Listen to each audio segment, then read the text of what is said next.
So ngayon, yung juvenile justice system nung panahon ni PRRD, hindi masyadong naging issue. Kasi yung mga bata, kahit sila, takot sila na takot sila na gumawa ng krimen kasi nga under PRRD's leadership, may paglalagyan sila. 'Di ba?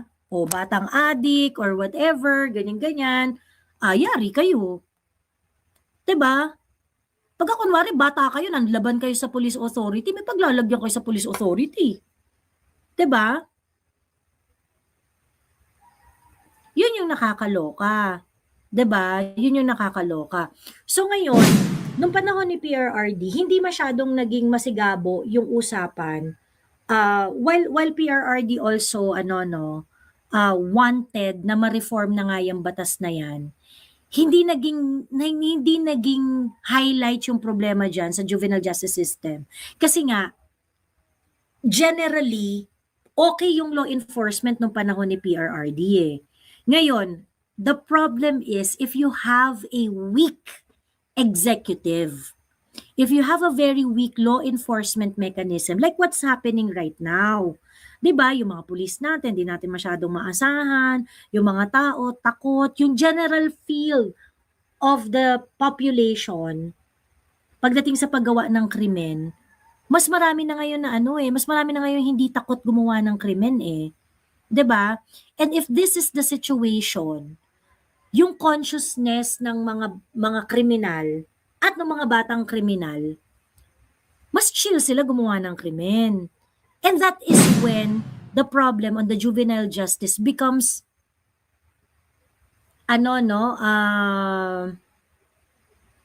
becomes more problematic.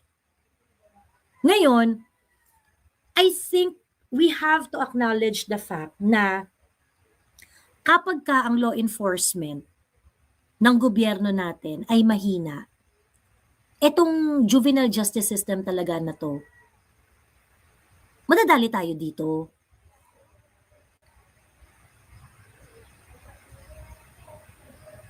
Madadali talaga tayo dito. Ngayon nakita na natin dun sa nangyari sa Tacloban. Yung nangyari sa Tacloban, yung mga bata, alam na alam nila on how to get around doon sa batas. Kasi dati ang problema natin, ang problema natin, yung mga bata ina-exploit ng mga kriminal. 'Di ba? Which is a different banana altogether. Yung mga bata, dahil sa kahirapan, may papagawa sila dito, gagawin nilang runner, gagawin nilang ganito, utusan nilang maglagay ng lason sa kineme, ganyan-ganyan. Alam mo yun, gagamitin silang tool to accomplish certain criminal intent. Pero ngayon kasi, hindi. Ang nangyari ngayon is that yung mga bata, sila mismo ang nakakaalam na this is how they go around the juvenile justice system.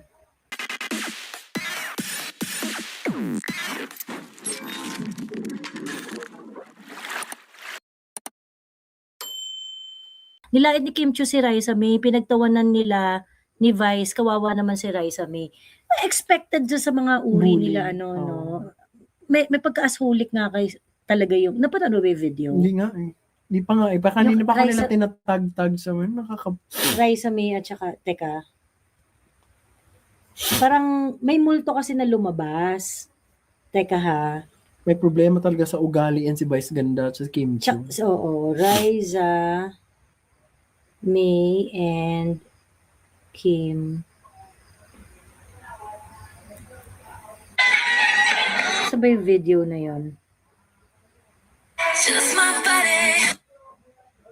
Ito yata.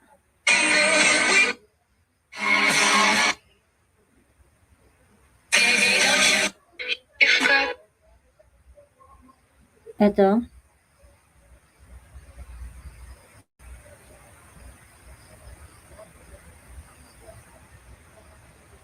Ito.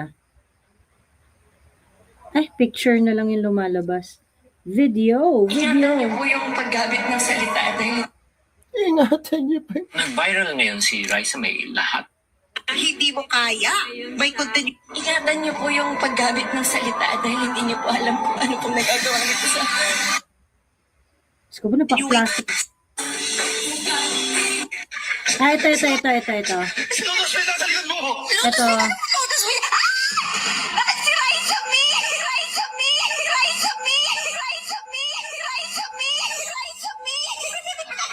Diba? Sabi ko sa iyo, mas maugali talaga ng Kim Chu.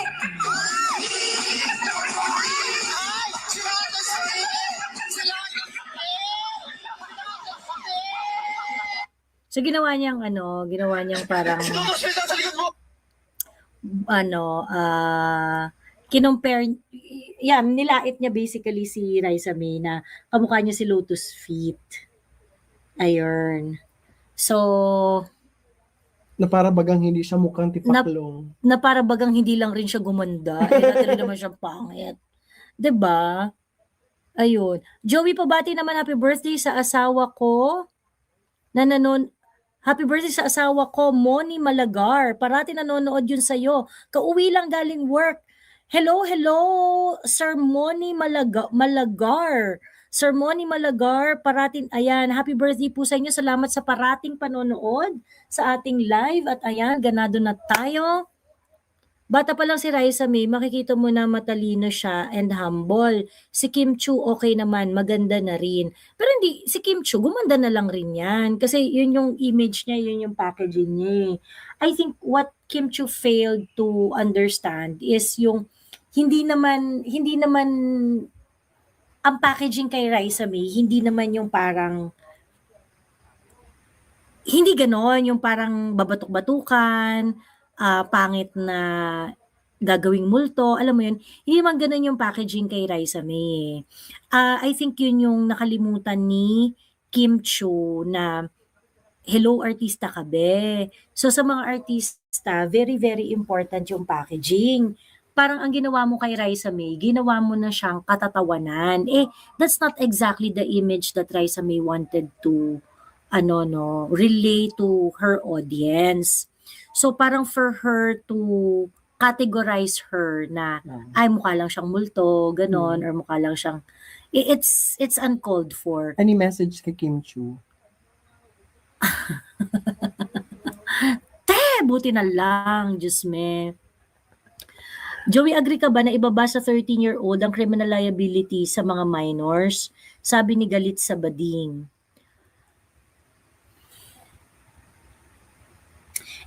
Eto na nga ang pag-uusapan natin. Teka lang ha, black up ba yan? Ex ba yan, Miss Joey? Hindi, TikTok. Pero wag na kayong ma-confuse. Teka, palitan ko na nga yung palitan ko na nga. Nahanap ka sa ex-friend. Oo, hindi. Dapat sa TikTok kasi, pero eto na, buksan natin ang hagdan.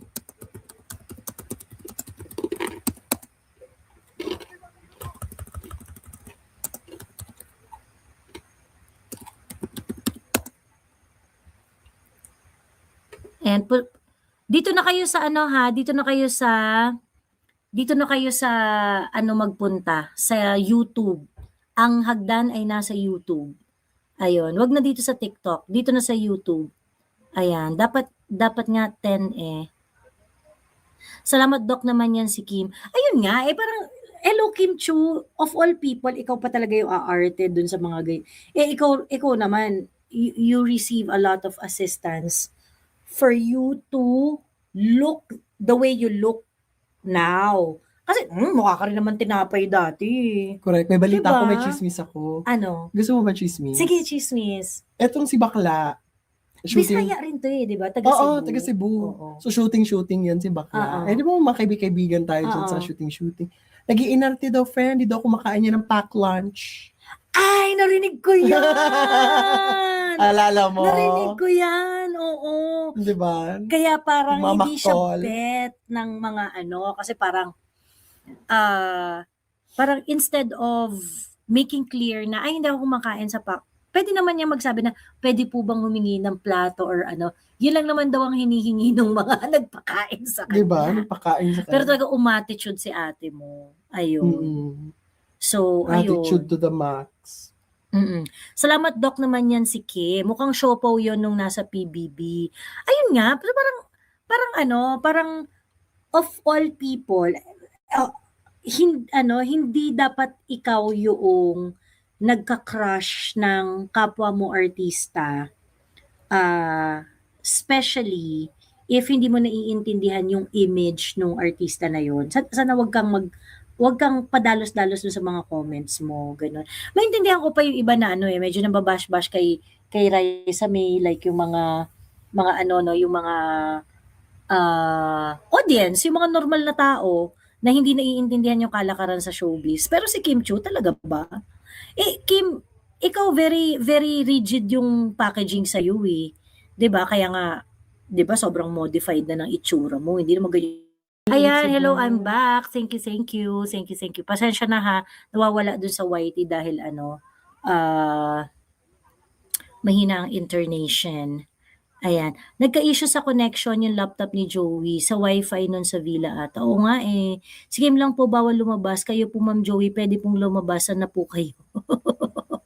Eto na. Ayan, I'm back, balakubak.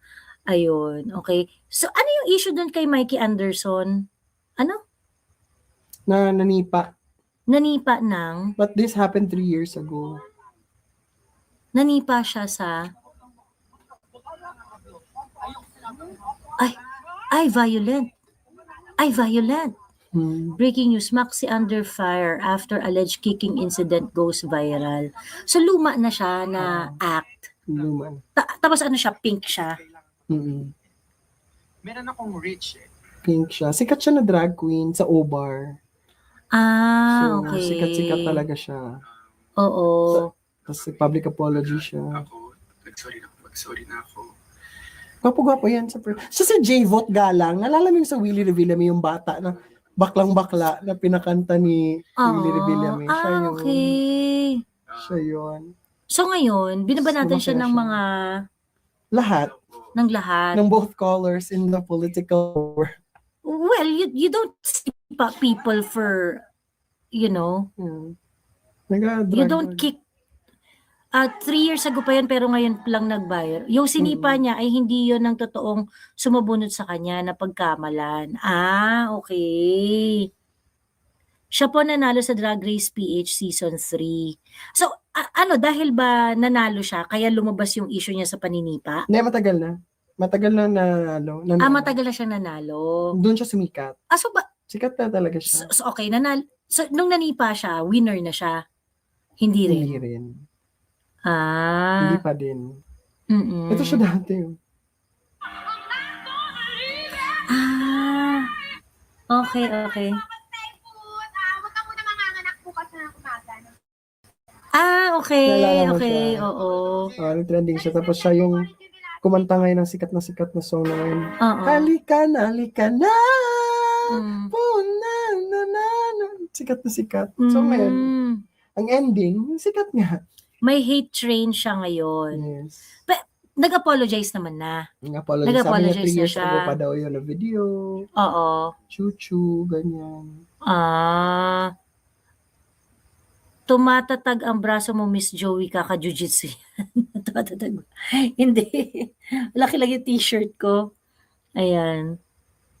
Kakamping na mapanakit, tas hilig magsisi sa mga Duterte sa mga violence. Okay. So I think kaya siya nag-resurface kasi nga yung mga kakamping ngayon ang hilig yung violence because of the Dutertes, ganyan parang Tapos ang ending, kayo naman ang violent. 'Di ba? 3 Ang years ago ending. violent naman na kayo. So I understand the hate train now. yes. Okay. Pero hindi lang Greens ang nag-a-attack sa kanya ngayon din, pati yung mga kauwi niya. Pati mga trans community. Okay. Ready sumapak sa mga hypocrite na loyalista at kakamping si Ma'am Joey. Like aura lang din. Yeah, the Yes. story is like very aura. Kasi yung kay Aura, 'di ba parang nung una, pinagtatanggol si Aura ng mga pinks. Pagkatapos, even Risa Ontiveros, talagang grabe yung pagtatanggol ni Risa kay Aura. And then nag-MCCTV. Kinakantahan ni Aura, yung kinakantahan ni Aura yung bakla na na hubarin yung pantalon para makita niya yung Oh, talong nung sex. SA ang trip ni Aura. Ganon. Yung mga moment na yon. Pagkatapos, si Risa Ontiveros, hindi naman hindi naman siya nag-apologize or hindi walang ownership na, nagkamali ako, ganyan. So, yeah, very similar yung nangyari ngayon,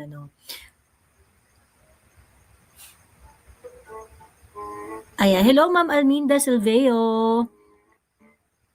Ayan, good. Hello Pandalito. She fights for gender equality daw, pero pag lalaki ang sinexualize, walang gender equality. Yes, correct.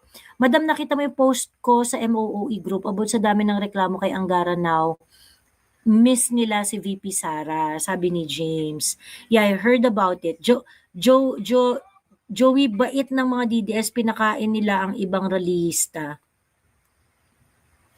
Overall, nice. Oo. Mima gusto ipaba ng online games pero online sugal hindi.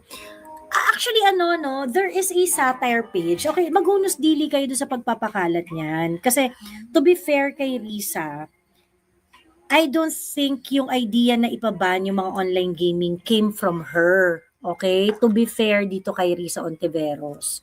While we acknowledge na for most part, stupid talaga to si Risa Ontiveros, pero yung pagpapaban ng iba't ibang mga video games and online games, I don't think it came from her.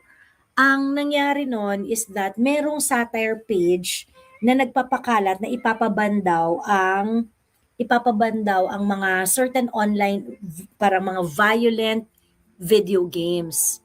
Ganon. So parang nandun yung mga Candy Crush yung nilagay-lagay doon. But I don't think it came from Risa Ontiveros. So let us just let's just clarify this kind of things. There are so many reasons to hate on Risa Ontiveros, no? But it's not that. Hindi naman talaga siya yung nagpapaban noon. Ayun, hindi siya nagpapaban. Parang ikaw yung stupid, may naipasa ka ba na batas? Sabi ni sino tong hapon-hapon? Katsudon Sapnupas, okay? Hindi, ikaw yung stupid. Kasi bakit mo kinukumpara kay Risa Ontiveros na nakapagpasa ng batas, legislator ba akong putang ina mo ka? Hindi man ako legislator. I am just a political pundit. Okay? So, hindi ako ang tagapasa ng batas dito, fuck you. Trabaho yun ni Risa Ontiveros. At yung mga pinapasang batas ni Risa Ontiveros, hindi katalinuhan. Diba? Ang ina mo. Ayun. Bakit kaya mga kakamping kilig i-connect ang ugali ng iba sa Duterte? Di kinakaya utak ko ugali nila. Ayun. Hello everyone. Joey, ganda sana manood sa live mo pero signal dito parang pinas-loading. Team replay na lang, sabi ni Moana. Oo nga eh. Hihirit na lang ng panlalait sa Blay Pampucha. Correct! Ayun. Sa gaming community, ang daming neutral dyan dahil ang daming walang pake sa political dyan. Tapos biglang biningga ni Risa, ginawa niyang kalaban. Kasi nga, ang problem dito sa ito makinig kayo. Kaya ako nag-live rin dito sa TikTok eh. Kasi I know that there are a lot of youngsters na nasa TikTok who would like to, who are not fully aware kung ano yung, yung, kasi dito kasi ako napipike, yung mga, those who are after me, tapos sasabihin, mga DDS bobo, putang ina nyo. Hindi nyo nga masabayan yung progreso ng political position namin, tapos sasabihin nyo, kami yung bobo. Diba? Hindi nyo naiintindihan kung ano exactly yung stand namin.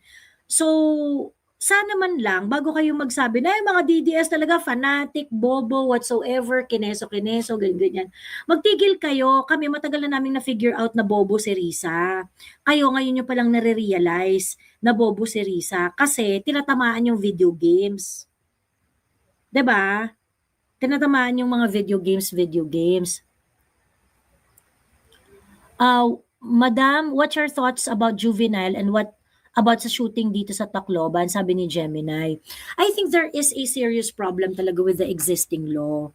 Yung yung juvenile justice law natin. It really needs to be revisited. It really needs to be revisited. And kahit naman si PRRD nananawagan siya, nung presidente siya, nananawagan siya na i-revisit na yung batas na yan. Okay? Simply because if you have a very, very weak law enforcement, kasi nung panahon ni PRRD, before naging presidente si PRRD, umaaray talaga siya dyan sa batas na yan. Okay? Umaaray talaga si PRRD dyan sa batas na yan. Bakit? Kasi nga, dahil hindi siya nagsisilbi bilang deterrent sa mga bata, nagagamit siya as a tool para ma-evade yung liability nung mga nung mga grupo na may mga criminal intent. Gagawin nilang runner 14 years old pababa. 'Di ba? Uutusan nila ng something, o sige, bayaran ka namin. Huwag kang mag-alala, di ka naman makukulong kasi 14 years old ka lang eh. 'Di ba? Kasi 14 years old cannot really be charged at all. Ganon. Ngayon, kung mas matanda siya than 14, I think kapag mas matanda siya, just do not quote me on this because this is the technical part of it. If mas matanda siya, then yung treatment is a little bit different. Pero hindi rin siya basta-basta ma-charge at mag-undergo siya ng mga intervention, diversion program, and things like that. And the person is not going to be treated like an ordinary criminal. Okay? Naiintindihan ko yung layunin nung I would like to say that yung intention talaga ng batas is very, very noble. Okay? Kasi gusto nga niya na maging mataas na level ng pagre-reform sa mga batang in conflict with laws. Yun naman talaga yung purpose ng juvenile justice system, juvenile justice laws natin eh. 'Di ba? Na you do not want to shut down the opportunity na ma-reform yung bata. Okay? So, kumbaga parang alagaan yung bata, Ngayon ang tanong kasi, is it really working? So wala po talagang kaso yung bata na 14 years old kahit mag-18 pa ito. Ang alam ko wala. Wala talaga. Pero mag-undergo siya sa mga intervention program, yung mga ganun-ganon. Pero hindi siya ma-charge talaga. Tingin nila yung criminal intent is only limited to maturity and age, pero hindi. Correct.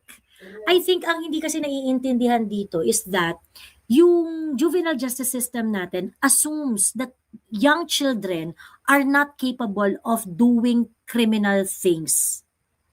Yung criminal intent kasi, capable naman yan lahat. Sa totoo lang ha, capable naman yan. Kasi meron kang mga gifted child, 'di ba? Meron kang mga super tatalino mga bata na can really they think in a very complex way already, even if bata sila.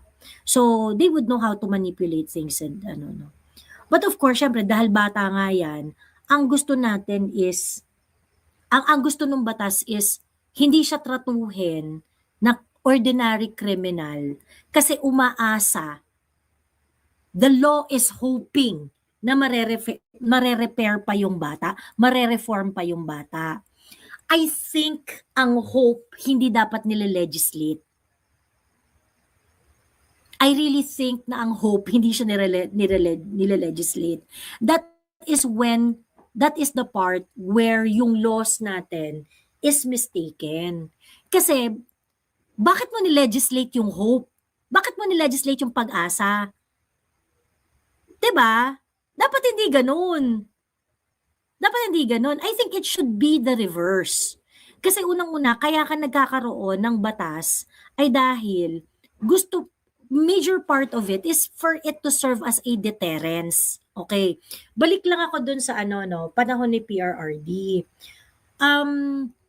Kasi nga yung intent ng juvenile justice system is, kumbaga parang masyadong malambot yung puso niya para sa mga bata. And kung kaya itong ma-implement ng maayos, wala namang problema. Wala namang problema.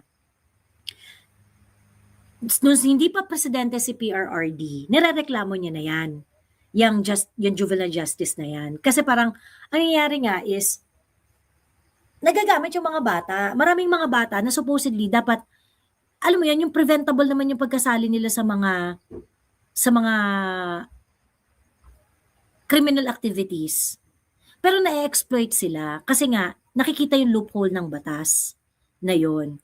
I think that's one major implementation challenge na nararanasan ng mga nasa executive. Okay? So, ngayon, naging presidente si PRRD. Si PRRD kasi, very, very efficient siya pagdating sa pag-enforce ng batas. Okay? Very, very efficient si PRRD. Napababa niya yung criminality, yung crime incident, napababa niya ng up to 72% I think it's higher pa, no, in span of 6 years. And that's really huge. That speaks volume dun sa effectivity ni PRRD as law enforcer. Okay? So ngayon, yung juvenile justice system nung panahon ni PRRD, hindi masyadong naging issue. Kasi, yung mga bata, kahit sila, takot sila na, takot sila na gumawa ng krimen. Kasi nga, under PRRD's leadership, may paglalagyan sila. 'Di ba? O batang adik or whatever, ganyan-ganyan, yari kayo. 'Di ba? Pagka kunwari bata kayo, nanlaban kayo sa police authority, may paglalagyan kayo sa police authority. 'Di ba? Yun yung nakakaloka. 'Di ba? Yun yung nakakaloka. So ngayon, nung panahon ni PRRD, hindi masyadong naging masigabo yung usapan. While PRRD also wanted na ma-reform na nga yung batas na yan, hindi naging highlight yung problema diyan sa juvenile justice system. Kasi nga generally okay yung law enforcement nung panahon ni PRRD eh. Ngayon, the problem is if you have a weak executive, if you have a very weak law enforcement mechanism, like what's happening right now, 'di ba? Yung mga pulis natin, di natin masyadong maasahan, yung mga tao takot, yung general feel of the population pagdating sa paggawa ng krimen, mas marami na ngayon na mas marami na ngayon hindi takot gumawa ng krimen eh. 'Di ba?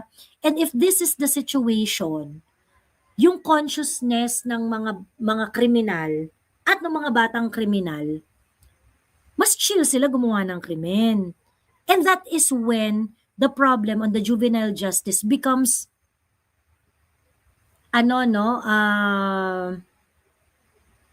becomes more problematic. Ngayon, I think we have to acknowledge the fact na kapag ka ang law enforcement ng gobyerno natin ay mahina, etong juvenile justice system talaga na to, madadali tayo dito.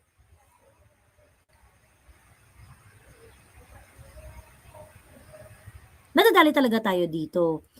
Ngayon nakita na natin dun sa nangyari sa Tacloban. Yung nangyari sa Tacloban, yung mga bata, alam na alam nila on how to get around doon sa batas.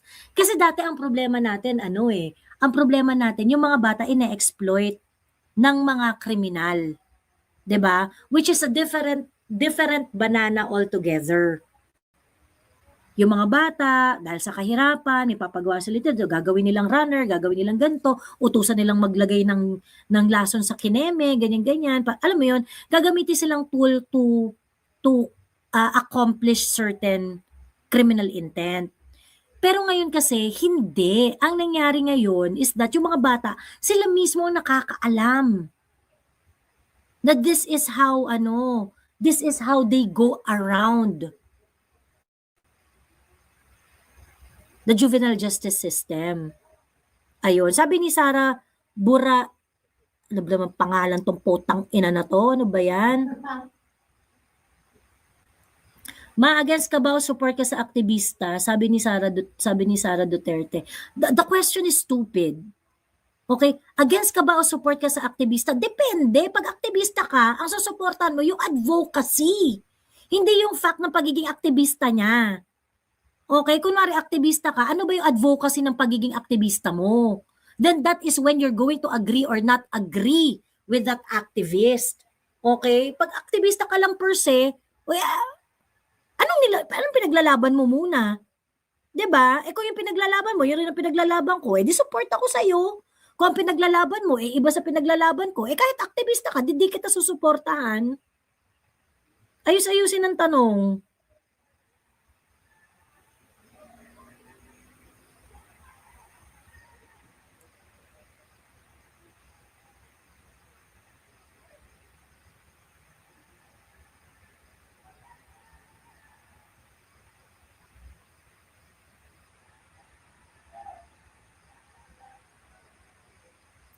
Ayun, never ko talaga bet yan si Kim, ang corny eh. Kung mako-connect kayo sa wifi ng villa, most likely mangyayari yan.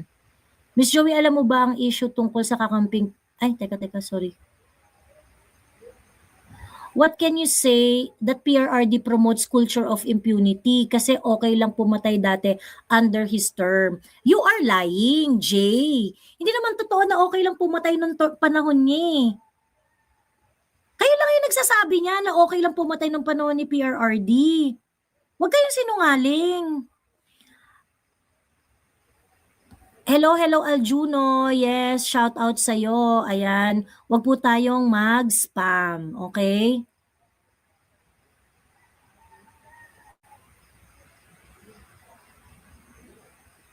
Miss Joey, ask ko lang, normal po ba na may Akbayan Youth group sa college school? Sila po ba yung mga group ng NPA? Hindi, yung Akbayan sila Risa yan. Sila Risa, wala silang armed struggle dun sa doktrina nila. Ayun. Okay, so yung mga nagsasabi na, okay lang po ba yung culture of impunity? Talaga? Of impunity? Okay lang kayo? Ilang pulis ang natanggal sa serbisyo nung panahon ni PRRD because of so many reasons, like merong mga ginawang in violation dun sa polisiya ng mga kapulisan. Ilang pulis ang ni-reassign sa iba't ibang lugar because of violation of their protocols. Ba't yung sinasabing culture of impunity?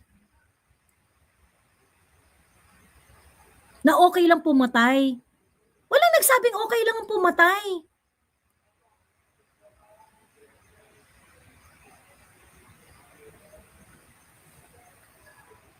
Sino nagpapapatay ng senseless na dahil trip lang patayan, pinatay? Kasi kung makapagsalita kayo, parang okay lang ba yung culture of impunity nung panahon ni Digong? Parang anong proof ninyo na merong culture of impunity? Bakit merong mga nanagot na pulis? Bakit may mga pulis na nakasuhan, natanggal sa trabaho, na-reassign? Diba?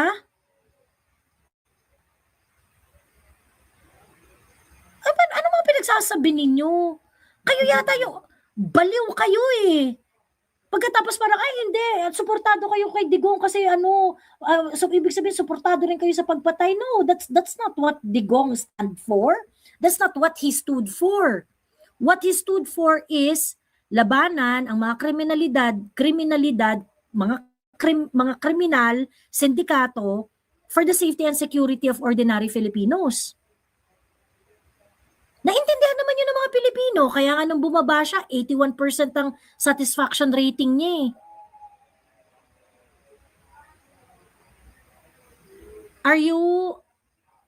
Are you supportive of Kiko Aquino D, the one of the main critics of BBM? Main critics of BBM talaga?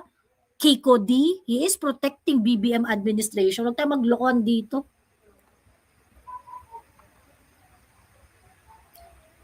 I don't think he uttered any intelligent criticism in the first place.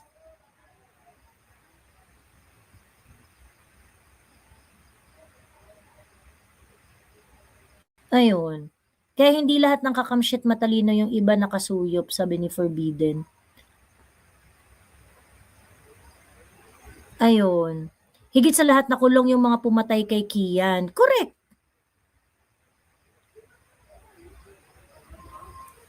Ang directive ni Digong sa mga pulis was to kill if your life is at stake. Di niya sinabi na kill just because. Correct. Hindi niyo naintindihan? Hindi niyo naintindihan yung storya? Tapos ayaw ninyo nagpapakalat ng fake news. Hindi ko gets ha, kasi kayo yung nagsasabi na merong culture of impunity na pwede lang pumatay. Walang ganun. Walang ganun. 81% ng Filipinos are satisfied sa leadership ni PRRD, sa administration ni PRRD. Nung bumaba si PRRD, are you saying 81% na yan agree yan sa senseless na patayan? You think they misunderstood PRRD? Wala mo sinabing gano'n si PRRD. Kayo ang mga mga sinungaling at mga bobo na paulit-ulit na nagsasabi na, ay hindi, kasi ang daming pinatay ni Duterte, di ba okay lang pumatay? Wala nagsabing okay lang na pumatay. Huwag kayong kupal. Ayun, teka lang ha.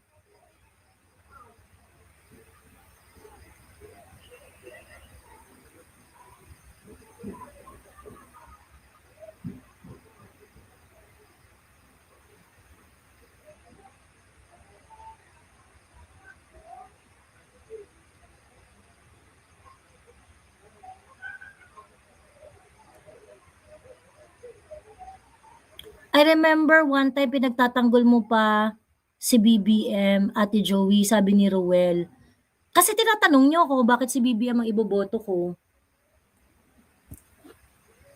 And that was 2022, Ruel. So ngayon, ang daming ang tawag dito, ang daming nang nangyari, Ruel. Mukhang di ka na makasabay sa usapan. Ayun. Majority of yellow pinks walang pag-asa, maayos pa mga kokote, umiikot ang mundo nila sa paninira sa Duterte type of public service, mga ipokrito yan. Ang problema ng mga yan, binibrainwash nila mga tao na connected,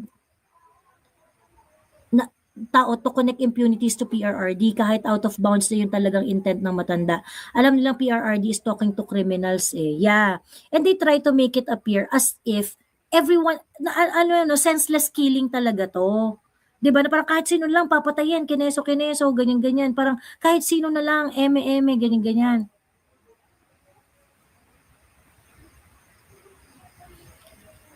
Walang ganun. Kasi ito yung hindi ko maintindihan.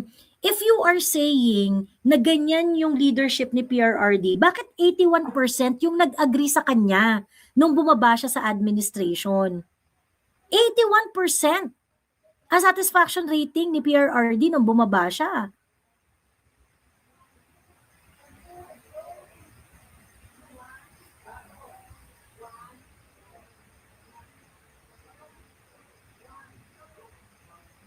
Sobrang dami naman itong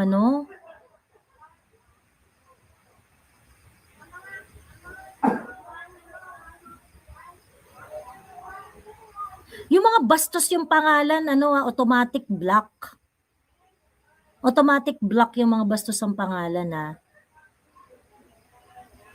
Sa Pinas pa yan na ratings niya noon. Paano kaya sa ibang bansa na mga ratings? Mostly sa mga yellow pink, kahit mali na yung sinusupport nila politiko, bulag-bulagan pa rin. Okay, anyway, so balik tayo dun sa juvenile justice system. So I think kailangan na talaga siyang i-review.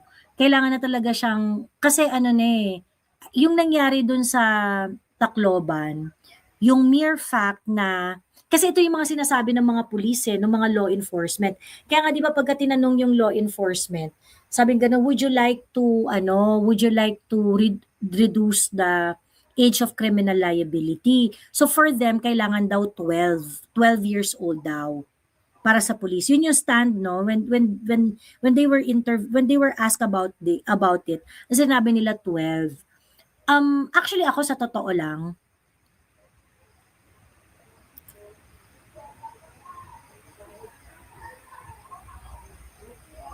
there should be criminal liability if there is criminal intent. And there should be a process in determining criminal intent para doon sa mga bagets na nakakumit ng crime. Yes, dapat magkaroon ng proseso na for example, yung sa Tacloban, klarong-klaro yung criminal intent doon. Klarong-klaro yung criminal intent doon. And that is what you are punishing. Our penal laws are created to punish the criminal intention, yung perversity ng mind ng mga tao na gumawa ng krimen and eventually successfully doing it, 'di ba? As an accomplice, as the mastermind, or as a accessory. Ganon. So, para sa akin, dapat ang pinaparusahan yung criminal intent.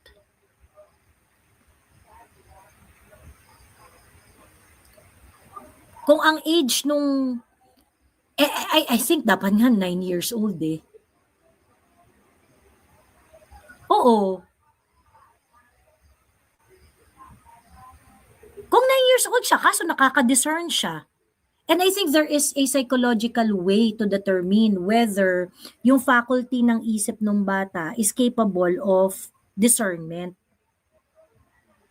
I do not know how we're going to do it, I don't know how we are going to do it. Kasi marami namang mga psychologists dyan. I'm pretty sure alam nila kung paano alam nila kung paano gumawa ng test to determine discernment. Pero tingin ko dapat nandun yung direksyon ng pinag-uusapan natin ngayon. We should stop thinking na porket bata, hindi yan capable. Kasi para sa akin maling-mali yung maling-mali yung thinking ng mga ipokrito kasi yung thinking natin na, ay hindi, bata pa kasi yan, sayang yan. Hindi porket bata, hindi niya kayang makarating sa tugatog ng tagumpay. Pero at the same time, iniisip mo na ang bata hindi capable gumawa ng krimen? Kasi kung ang bata kaya niyang maka-achieve ng sobrang achievement that is his or her years, edi malamang kaya rin niyang gumawa ng something na karimari-marim that is beyond his or her years. Nagigets nyo ba? Diba? So parang sa akin, hypocrisy kasi yung, hindi, kasi yung mga bata, yan, hindi porket bata, hindi niya kayang maging CEO, hindi niya kayang maka-achieve ng mga bagay-bagay that is beyond his or her years. If you believe na yung bata kayang mag-achieve ng mga bagay that are beyond their years, dapat tanggapin mo rin ang katotohanan na ang mga bata kaya rin nilang gumawa ng mga karimari-marim na mga bagay na beyond doon sa kanyang edad. Ayun. Magpaakyat ka. Ayan Sas, sige. Ayan na, akyat ka na Sas. So sa akin, yung parang pinagtatalunan na, 12 years old, 13 years old, 9 years old. Ako sa akin nga, 9 years old dapat 9 years old dapat. And then we check on the discernment. The capability of sasakit ka na. Ito yung link. Ayan yung link. For me, walang age limit if heinous crime, lalo na pagplanado. Totoo. Yung ngayon nga, yung mga bata, kaya na nilang magnegosyo on their own. 'Di ba? kaya nila magnegosyo on their own. They can be CEO. They can have limitless ability to earn money. 'Di ba? You think they do not have the ability or the faculty to have criminal intent? 'Di ba? Parang sa akin kasi, ipokrito kasi yun na i-recognize mo yung limitless ability ng mga bata, pero sa positive side lang.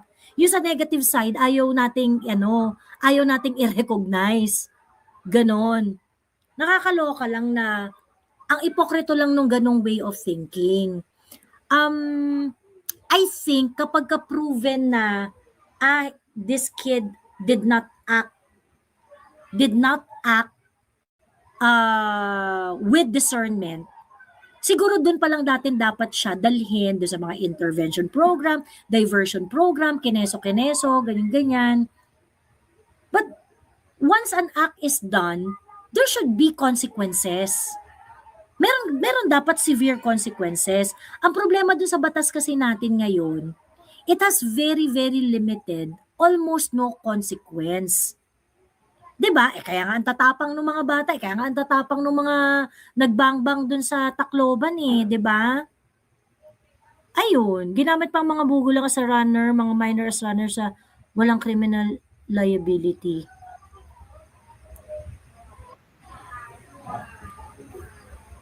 Ayan, teka lang ha, paakyatin natin si Sasper na nakipag-date kay Sir Jack Argora. Ayan, hello be.